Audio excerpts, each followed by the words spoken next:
తెగేది నా బిడ్డ తాళి కాదు. మీరు చేసిన ఘోరం మా అన్నకి చెప్తే మా అన్న కత్తి వెటుకు మీ తలలు దిగి నేల మీద పడతాయి. మా తల్లే తెగి పడతాయో లేక సంజయ్ మెడికి ఉరితాడు బిగుస్తాదో నువ్వే చూస్తావుగా ఉమాదేవి.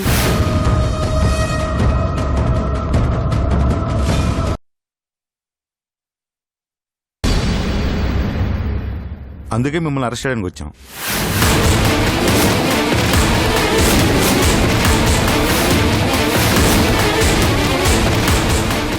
అసలు మా సంజయ్ చంపినాడని మీకు రిపోర్ట్ ఇచ్చింది ఎవరు? కొండారెడ్డి గారు.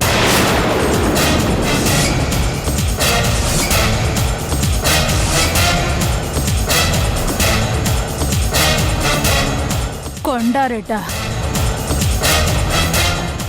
బావా, ఇందులో ఏదో మోసం ఉండాది. సునంద ఇంద్రాణి కలిసి సంజయ్ని ఈ కేసులో ఇరికించారనిపిస్తా ఉండాది. ఎస్ఐ, దుర్గ చనిపోవడానికి మా సంజయ్కి ఎటువంటి సంబంధం లేదు. మేడం, ఏదైనా ఉంటే కోర్టులో తెలుసుకోండి. కానిస్టేబుల్స్ ఆగండి. అడుగు ముందుకేస్తే బాగుండదు. నీలాంబరి, ఈ కేసు నుంచి సంజయ్ని ఎలా బయటకు తీసుకురావాలో నాకు తెలుసు. ఎస్ఐ,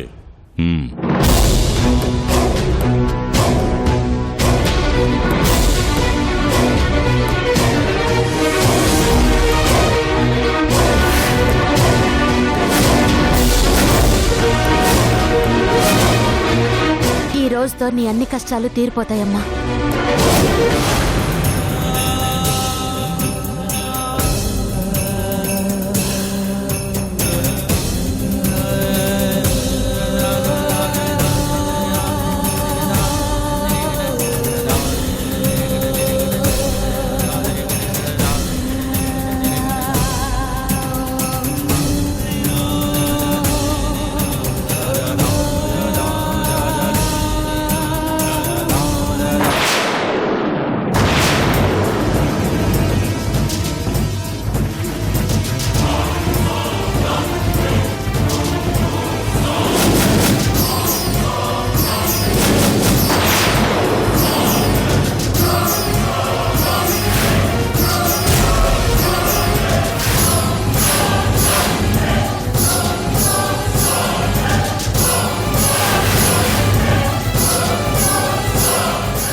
ఆగిసిరి, నాకేం కాదు, భయపడకు. నీ నుంచి నన్ను దూరం చెయ్యాలని మీ అత్త సునంద కలిసి ఎన్ని ఎత్తులు వేసినా సరే మనల్ని ఎప్పటికీ వేరు చేయలేరు. కానిస్టేబుల్స్ తీసుకురండి.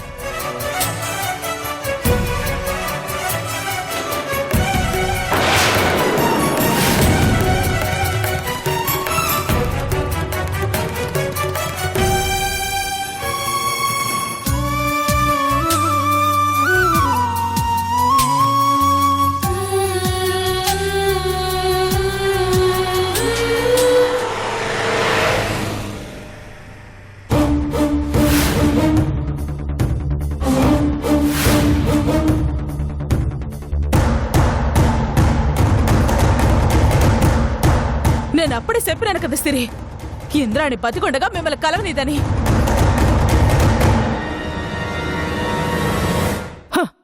పగ కోసం ఇంద్రాణి ఎంతకైనా తెగిస్తాది. నువ్వే చూసినావుగా.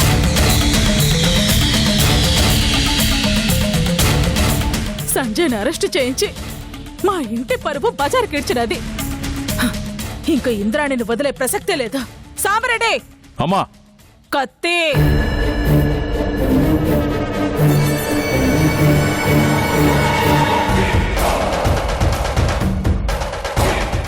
ఆగు నీలాంబరి.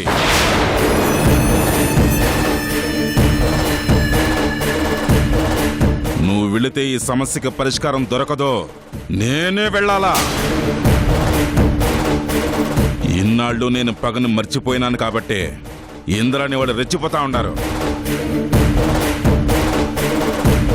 ఎప్పటికైనా మన రెండు కుటుంబాలు ఒక్కటవుతాయన్న నమ్మకంతోనే ఇన్నాళ్ళు మౌనంగా ఉన్నా. నా మంచితనాన్ని చేతగానితనంగా భావిస్తా ఉండారు వాళ్ళు. వాళ్ళ పగ వల్ల నా కొడుకు కోడల జీవితం నాశనం అయిపోతా ఉంటే ఇంకా నేను చూస్తా ఊరుకోను. నేను వాళ్ళు ఇలా తేలిపోవాలా. రై సామిరెడ్డి, అయ్యా కత్తీరా.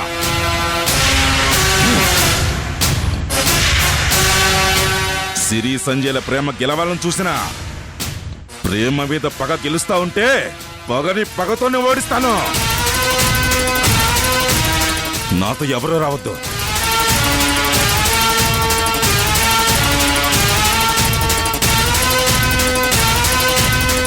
నేనొక్కడనే పోయి వాళ్ళ పని పడతాను. వద్దయ్యా, వాళ్ళు రాక్షసులు, దేనికైనా తెగిస్తారు. ఒంటరిగా వెళ్ళొద్దయ్యా. నాకేం కాదు సాంబరెడ్డి. నా మాట విను బావా, నీతో పాటు మేము వస్తాం. వద్దు నీలాంబరి, వాళ్ళ పగ నా మీద. నేను అక్షయ్ని చంపిన కక్షతోనే సిరిని మన ఇంటికి రాకుండా కష్టపెడతా ఉండారు. సిరి కష్టాలు తీరాలన్నా, సంజయ్ సిరిలో ఒకటి కావాలన్నా నేనే వెళ్ళాలా?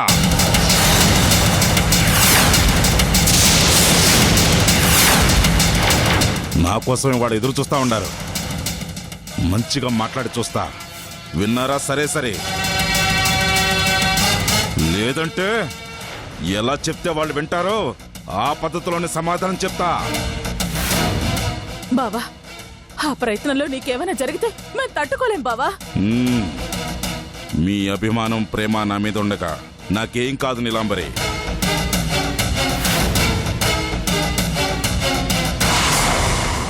ప్రేమను గెలిపించడానికి వెళ్తా ఉండాను. ఆ ప్రేమే నాకు శ్రీరామ రక్ష. మీరేం భయపడమాకండి.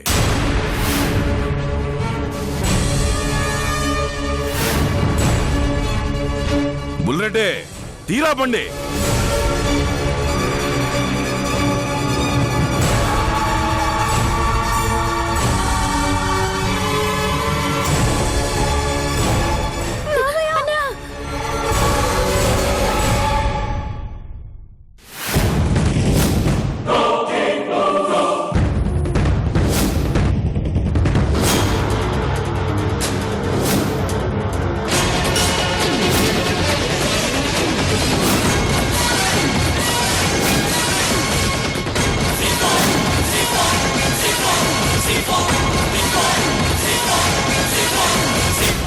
రాయ్ కొండారెడ్డి, చాముండి,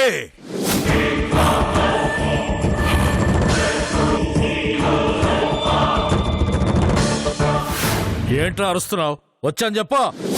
నా కొడుకు మీద కేసు ఎందుకు పెట్టినారు? నీ కొడుకు దుర్గాని చంపినాడు, అందుకే పోలీసులు తీసుకుపోయినారు. నన్నేం చేయమంటావు? సంజయ్ చంపలేదు.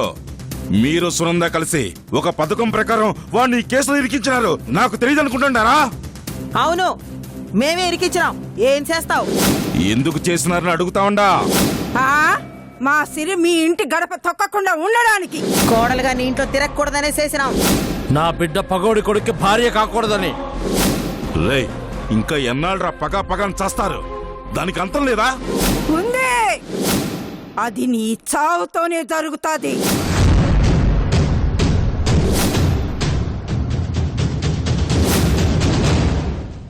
అయినా పగ గురించి నువ్వు మాట్లాడుతున్నావు పెద్దిరెడ్డి? పగను మర్చిపోయి అభిమానంతో నీతో వియ్యమందటానికి నీ ముందుకొస్తే నువ్వు నాకేం చేసినావు? నా మేనల్లుండి చంపినావు. నా చెల్లెమ్మను బిడ్డలేని తల్లిని చేసినావు. మర్చిపోయిన పగని మళ్ళీ నువ్వే గుర్తు చేశావు. అక్షయ్ నా వాళ్ళని చంపాలనుకున్నాడు, అందుకే చంపినాను. అబద్ధం. పెళ్లి ముసుగులో పగను మర్చిపోయినట్టు నటించి మమ్మల్ని నమ్మించి మా కుటుంబాన్ని చంపాలని చూసినాం. ఈ విషయం తెలిసిన అక్షయ్ నిన్ను అనుమానించి అవమానించితే అది తట్టుకోలేక ఆడిని అంతం చేసినావు. మిమ్మల్ని చంపాలని నేను అనుకుంటే మీతో వియ్యం అందుకునేవాడినే కాదు. ఈ చేత్తో కత్తందుకుంటే చాలు మీ ప్రాణాలు ఎప్పుడో గాల్లో కలిసిపోయి ఉండయి. మన రెండు కుటుంబాలు కలిసి ఉండాలనే పగను వదిలేసి ప్రేమకు పెద్ద పీఠం వేసినాను. కానీ మీరేం చేసినారు? మనసులో ఓటు పెట్టుకుని సొంత బిడ్డకే పగపాఠాలు నేర్పించి పెళ్లిలో నా కుటుంబం మొత్తాన్ని చంపించాలని చూసినారు. అసలు నువ్వు తల్లివేనా? అవును, తల్లినే. కాబట్టే సిరిని నా బిడ్డ అనుకున్నాను. దాని ప్రేమ గెలవాలనుకున్నాను. సంజయ్తో దాని పెళ్లి జరగాలనుకున్నాను. కాబట్టే నీ ఇంట్లో అడుగు పెట్టినా. మీరు అనుమానించినా భరించినాను, అవమానించినా సహించినాను. ఎందుకో తెలుసా? నాకు మంచి మనసుంది కాబట్టి. ఆ మనసే నాకు లేకపోతే మీరు మనుషులుగా మిగిలి ఉండేవాళ్ళు కాదు. ప్రేమకు పెద్దపీఠం వేసినానని ప్రగల్భాలు పలుకుతున్నావా పెద్దిరెడ్డి? అసలు ప్రేమ అంటే ఏంటో తెలుసా నీకు? ఆ ప్రేమే నీకుంటే సొంత తమ్ముని బిడ్డని నీ చేతులతో చంపేవాడివి కాదు. బిడ్డ తప్పు చేస్తే క్షమించే గుణం తండ్రికి ఉంటుందంటారు. నీకు రణం తప్ప ఆ గుణమే లేదు. ఏమన్నావు ఇంద్రాణి? నాకు ప్రేమ గురించి తెలియదు. మీరు పగవాళ్ళని తెలిసినా మీ ఇంటి బిడ్డని నా కొడుకు ప్రేమించాడని తెలిసి పెళ్లికెందుకు ఒప్పుకున్నానని తెలుసా? ఆ ప్రేమ విలువేంటో మీకంటే నాకే బాగా తెలుసు కాబట్టి. అయినా ప్రేమ గురించి మాట్లాడే అర్హత మీలో ఎవరికీ లేదు. నిజంగా ఉండుంటే సిరిని ఎప్పుడో మా ఇంటికి పంపించి ఉండేవాళ్ళు. సొంత బిడ్డని ఇంట్లో బంధించి కష్టాలు పెడుతూ ఉన్నారంటే అసలు మీరు మనుషులేనా? మనుషులం కాబట్టే నా బిడ్డ నీ బారి నుంచి కాపాడుకుంటున్నావు. కాపాడుకోవటం లేదు, సిరి జీవితాన్ని కాల రాస్తున్నారు. కాల రాస్తున్నారు. మన రెండు కుటుంబాల్ని కలపాలని నా కోడలు తన ప్రేమ కూడా దూరమై మీకు దగ్గరై మిమ్మల్ని మార్చాలని చూస్తే మీరు మోసం చేశారు, నమ్మించి దగా చేసినారు, సిరి జీవితాన్ని అగాధంలోకి తోసేసినారు. మీరు పగతో ఏం చేసినా ఇన్నాళ్ళు క్షమించినా కానీ ప్రేమను చంపితే చూస్తూ ఊరుకోలేను. మిమ్మల్ని చంపి ప్రేమను బతికించుకుంటాను. మేం మిమ్మల్ని చంపి మా పగ నిలబెట్టుకుంటాం. సరే ఇంద్రాణి, ప్రేమ బతుకుతాదో పగ చేస్తాదో ఇప్పుడే తెలుసుకుందాం. రారా కొండరెడ్డి రా. ఆగమ్మా. ఏయ్, లే. ఆగరా. రే కొండ, పగోడు మన ఇంట అడుగు పెట్టినాడు. ఇయాల ఆడు తల తెగి నేల మీద పడాలా. కత్తి పట్టు. అన్నా, ఆ కత్తి వేటు ఆని మీద పడితే ఆడి కళ్ళు నేల చూపులు చూడాలా. మీరు దయచేసి అలా చేయకండి. నేను చేసినంత వృధా అయిపోతుంది. వద్దమ్మా,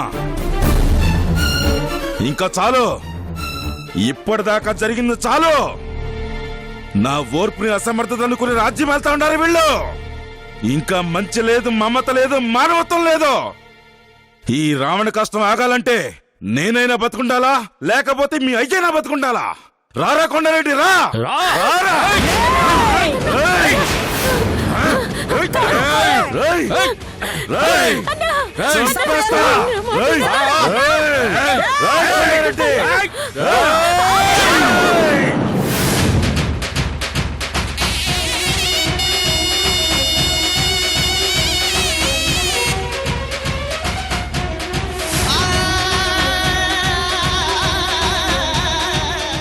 ఏం సిరి, ఎల్దామంటే ఎందుకు ఆలోచిస్తున్నావు? సిరి, వెళ్దాం పదా. అమ్మా వద్దమ్మా, నేను అక్కడికి వస్తే చాలా జరుగుతాయి. నీకు తెలియదమ్మా. ఏమీ జరగవు, నా మాట నువ్వు. అమ్మా నీకు అవన్నీ తెలీదు. నేను వెళ్ళను అంతే.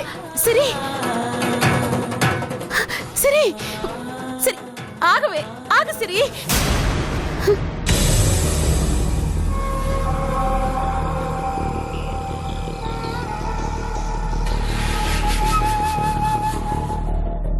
ఈ అత్త మాట కాదని నీ బిడ్డ ఈ ఇల్లు కదలదు, కదలలేదు. పాపం, కూతుర్ని అత్తారింటికి పంపడానికి చాలా కష్టపడతా ఉండవు. అంతా బూడిదలో పోసిన పన్నీరైనది. ఎల్లు మాదేవి, ఎల్లి నీ కూతుర్ని ఓదార్చు. నా బిడ్డ ఆ ఇంటికెళ్ళ నీకు భయపడతా ఉన్నది. తనకేదన్నా జరిగిపోతాదేమోనని కాదింద్రాణి, నీకేదన్నా జరుగుతాదేమోనని.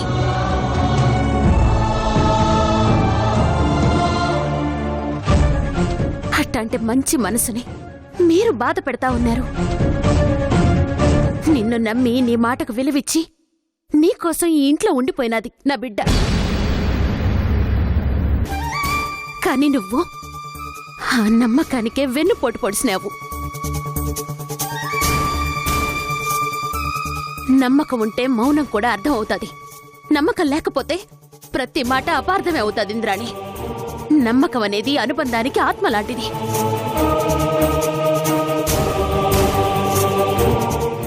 మోసం చేసిన నిన్ను ఎదిరించలేక, తన ప్రేమను సంపుకోలేక నా బిడ్డ మౌనంగా వేదన పడతా ఉన్నది.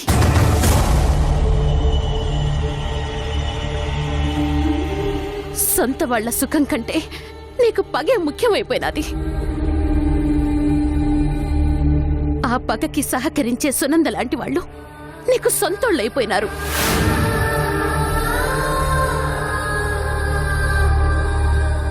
అవసరాల కోసం చేసే స్నేహాలు, అవకాశాల కోసం కలిపే బంధుత్వాలు ఎప్పటికీ శాశ్వతంగా నిలబడవింద్రాణి.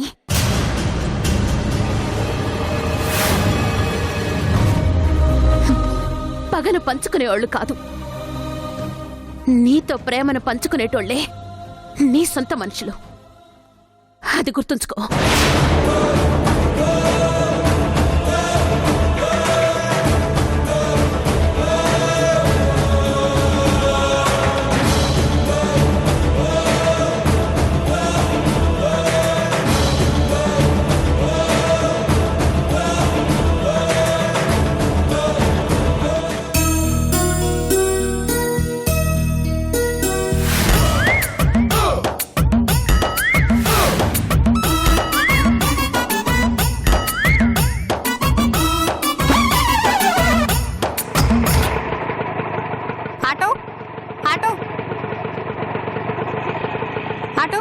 శాంతినగర్ వస్తావా? ఎక్కండి.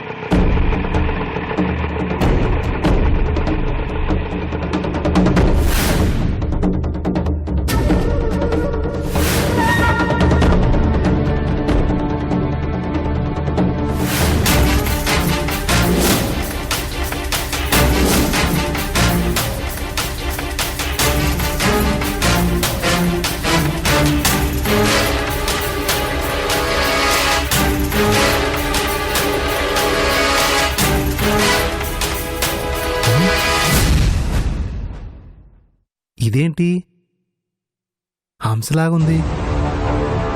కొంపదీసి ఊళ్ళోకి ఏమన్నా వచ్చిందా?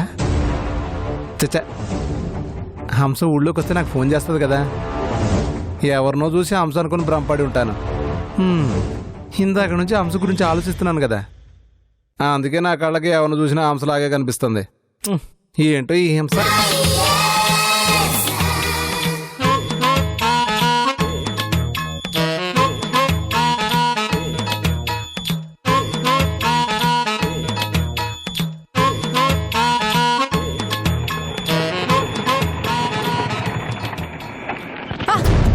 ఏమైంది?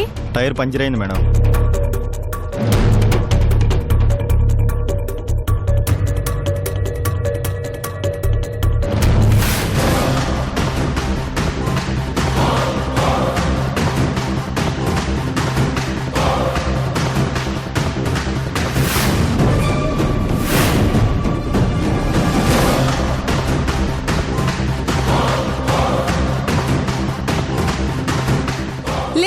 Lift, please.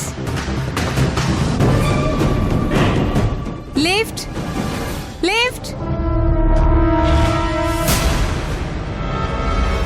Excuse me ma'am, auto problem ఉంది. కొంచెం సెంటర్ వరకు డ్రాప్ చేయరా ప్లీజ్. అర్జెంట్గా వెళ్లాల్సి ఉంది.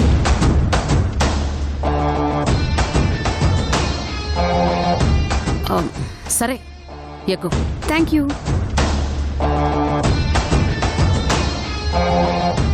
Thank you ma'am.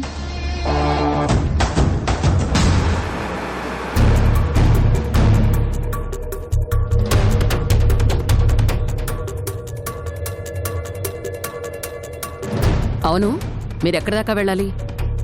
Main centre వరకు డ్రాప్ చేస్తే సరిపోతుంది. నేను ఈ సెంటర్ నుంచి వెళ్ళిపోతాను. అక్కడ దాకా నేను రాను. వచ్చే సెంటర్లో డ్రాప్ చేస్తాను. అక్కడి నుంచి మీకు బోల్డ్ ఆటోలు దొరుకుతాయి. Okay, thank you.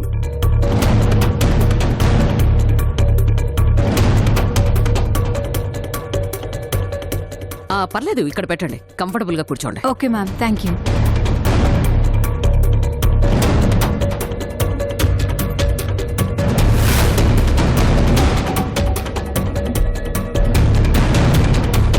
Thank you madam. You welcome.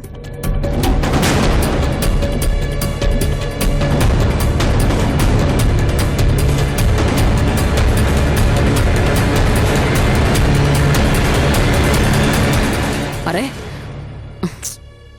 Hand bag మర్చిపోయినట్టుంది. Address కానీ ఫోన్ నెంబర్ కానీ ఉంటుందేమో, చూద్దాం.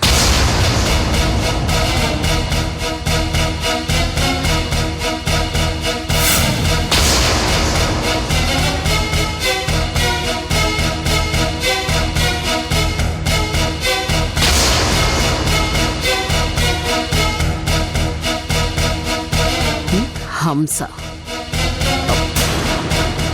హంస హంస దగ్గర ఉంది మేడం. హంస దగ్గర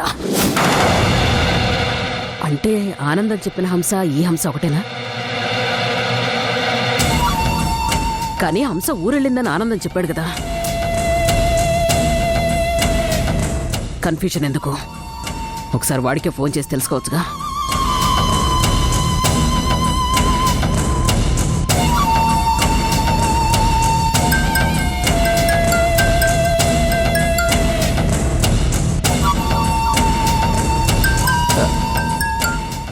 నమస్తే మేడం. ఆనందం నమస్తే తర్వాత కానీ హంస దగ్గర నుంచి లాకెట్ తీసుకున్నావా? దానికోసం ఎదురు చూస్తున్నాను మేడం. హంస ఇంకా ఊరి నుంచి రాలేదు. రాగానే లాకెట్ తీసుకుంటాను మేడం. కానీ ఆనందం నాకెందుకో హంస ఊళ్ళోకి వచ్చేసిందేమోనని డౌట్గా ఉంది. నువ్వు వస్తే మళ్ళీ మన కుటుంబం చాలా సంతోషంగా ఉంటుంది. తమ్ముడు కూడా కుదురుగా ఇంట్లోనే ఉంటాడు. నా మాట కాదనుకు ఇంద్రాణి. నేను రావడం సంగతి తర్వాత పెద్దిరెడ్డి, ముందు నీ కోడలు నీ ఇంటికి వస్తాదో లేదో అది తెలుసుకో.